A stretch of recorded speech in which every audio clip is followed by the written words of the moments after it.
Hello everyone, welcome back to my channel. In today's video, I am actually starting a 2-day pairing. So I'm at home, I live in North Bay, and I need to get to Toronto because I'm based there, and I'm going to start my pairing from Toronto.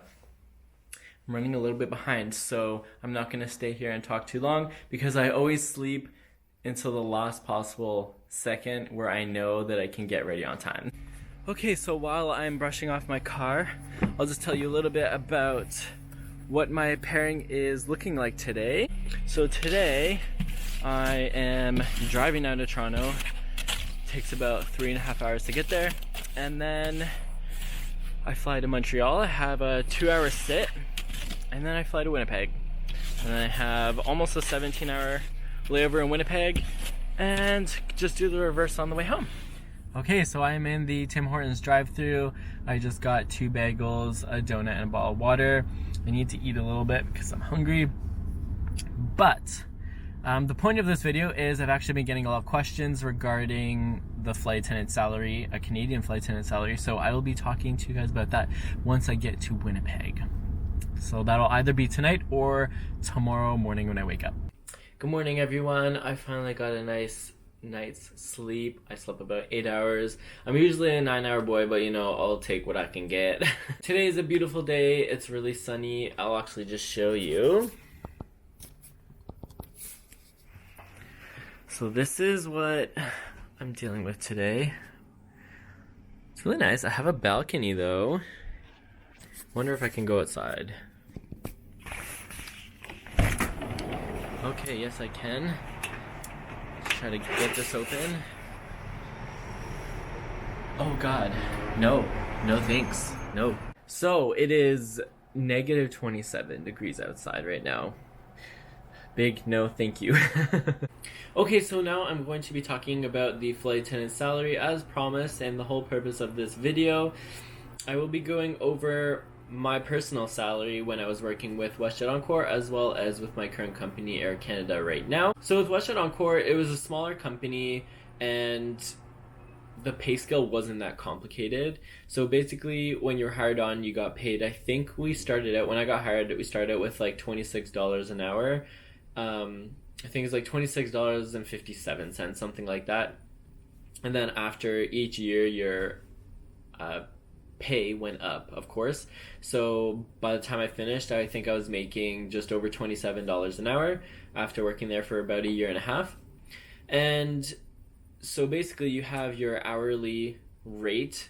However, even though it's hourly, we are only paid for flight hours, meaning that if you are at work from 8 a.m. until 8 p.m., so a 12-hour duty day as we call it, and you only fly 6 hours, you are only being paid for the 6 hours. So the time that we are reporting to the aircraft an hour in advance, doing our pre-flight checks, doing our briefings, boarding, during the boarding process, we are not getting paid for that time. We are only paid once the doors closed and the brake comes off, all the way up until the flight ends and the brake comes back on. That is when we get paid. So there are 2 parts to our pay. You have your hourly rate, which we are only paid in flight hours, and you have your per diems. And per diems basically means that when you're on a layover, it's like a meal allowance. So as you can see, I'm on a layover right now, so I'm getting per diems while I am away. With WestJet Encore, it worked a little bit differently than it works at Air Canada. So right now, I would be only getting paid, I think it was $3.19 per hour, up to a maximum of $75 a day of per diems when I was at WestJet Encore. So the per diems are non-taxable, which is really nice, and to be honest is where we get a lot of our money from. With WestJet Encore, I believe when I was still working there, the base salary, so your flight hours, you had a base salary of about $23,000 a year, and then of course whatever you made on top of that with your per diems. So when I was with WestJet Encore, for the year I made about $33,000 before taxes. And just to break that down into kind of like a monthly pay schedule, it always is different because you get paid twice a month typically. with WestJet Encore. I think they're moving to a different pay scale now, but when I was working there, it was every 2 weeks, and of course you would only get paid for whatever pairings you were working within those 2 weeks. So for example, let's say I somehow only worked one pairing, one 4-day pairing within a 2-week schedule, then for those 2 weeks, I would only get paid for those 4 days that I worked. And say most of my pairings were at the end of the month in the last 2 weeks, and let's say I worked pretty much the whole 2 weeks straight, then I would get paid more, obviously, on my second paycheck. So it's not, you're not making the same amount of money every 2 weeks. It depends on where your layovers are, how long your layovers are, how many flight hours that you have for the month. So it can get really complicated when you're trying to explain a flight attendant pay, because it doesn't work in typical office hours. So on average, I can only say on average because sometimes the flight attendant pay can fluctuate greatly depending if you have vacation, if you don't have any layovers, and let's say you only did turns for the month, your pay will vary greatly. So for me personally, at WestJet Encore, there were a lot of 3 days and 4-day pairings, so you got a decent amount of per diems. So per month, I was taking in, after taxes, about $2,200. That was my average amount. Actually, you know what? It was about $2,400 monthly is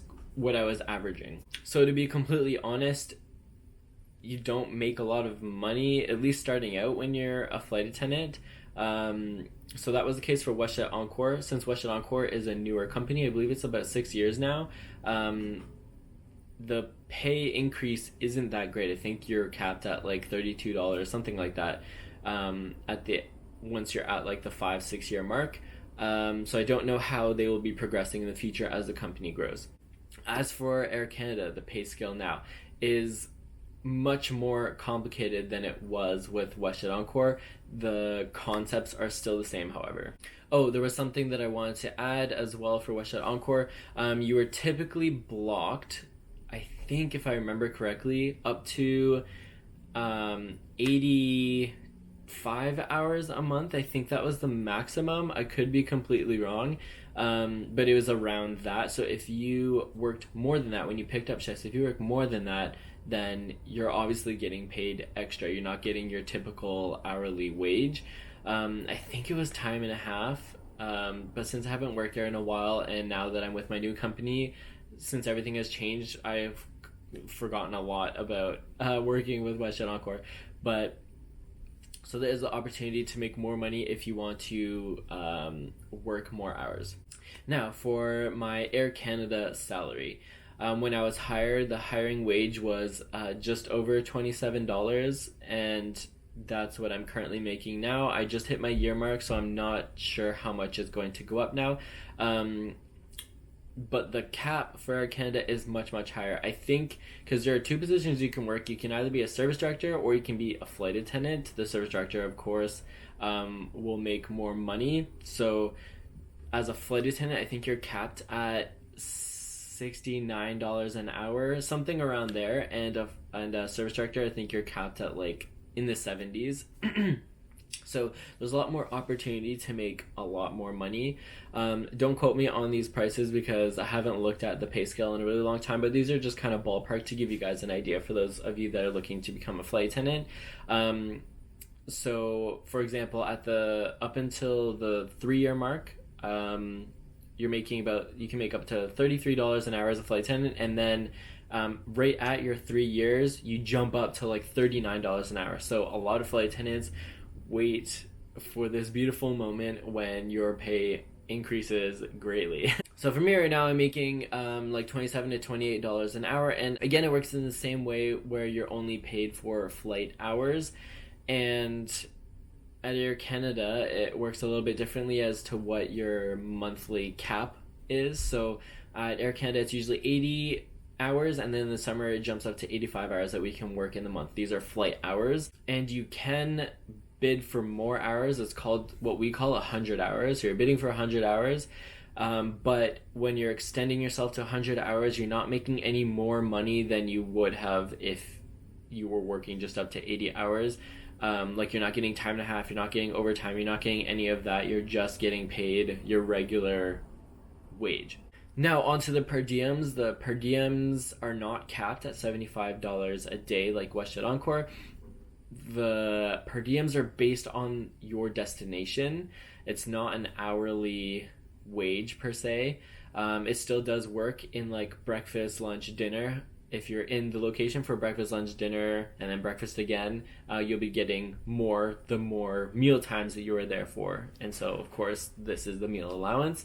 For example, if you do a domestic pairing within Canada, and let's say, like right now, I'm in Winnipeg for 16 hours, my per diems are going to be less than if I was in London, England for 16 hours. So they base the per diems based on the living costs that are in that destination. I'm not sure if they base off of anything else, but that's all that I know. But you can make a ton of money on certain layovers. So for example, I think our higher ones are like London, Seoul, and South Korea. The Asia's like Shanghai is really good expenses. For example, when I did my Shanghai, I had a 24-hour layover, and I think I made over $300 just in per diems. Like just by being there on my layover for 24 hours, I'm obviously not going to spend over $300 on food while I'm there. Like that's just a little excessive. And what a lot of flight attendants do is obviously they'll bring their own food, and then they save all of the per diems for themselves, of course. So I know a lot of people have questions about the per diems as well. The per diems, you're not given them right when you're on your layover. It's just put onto your paycheck. So you don't see that, of course, until you get paid. It kind of works differently on the pay scale. So the first of every month, or depending on how the month works out, usually it's about the first of every month, you're always going to get $1,000 and then taxes off. So I personally get $847 every first of the month. I think that's the same across the board. Doesn't matter if you're a service director or a flight attendant or how many years experience you have. This is called the advance. So we are paid that much money, and then 2 weeks later, around like the 15th, 16th, we are paid again for the rest of our pay. And we are always paid a month behind with Air Canada. So at the middle of the month right now, in January, I would be getting paid for all of December. So we are always getting paid kind of like a month behind. So overall, I'll break it down again into kind of a monthly pay scale. So I always get $847 at the beginning of the month, and that is after taxes. And then at the middle of the month, I usually get about like $1,400 for the rest of my pay. So to be completely honest, I make about the exact same money as I was working at WestJet Encore. The only difference is that the opportunity for pay growth is much greater at Air Canada because because the company is much more established and you have more years of experience. I don't know how WestJet Mainline works since I've never actually worked there, so I can only give advice on the pay scale for WestJet Encore and for Air Canada Mainline. So Air Canada Rouge works much differently. I think their starting wage is like $23 an hour, where ours is like $27 an hour. But yeah, so I'm making about the exact same amount of money as I was with WestJet Encore. So I make about $2,200 a month, $2,300, $2,400 after taxes. So again, this can vary greatly on what kind of flying you're doing. If you're bidding for only turns and that's what works best for you, then your per diems will be a little bit less because you obviously don't have that layover to gain more per diems. Just a disclosure, I am not a pay expert. I don't follow my stubs. I don't look at my statements. I know there are certain things that are taken off, like my parking. We get like a dry cleaning allowance each month.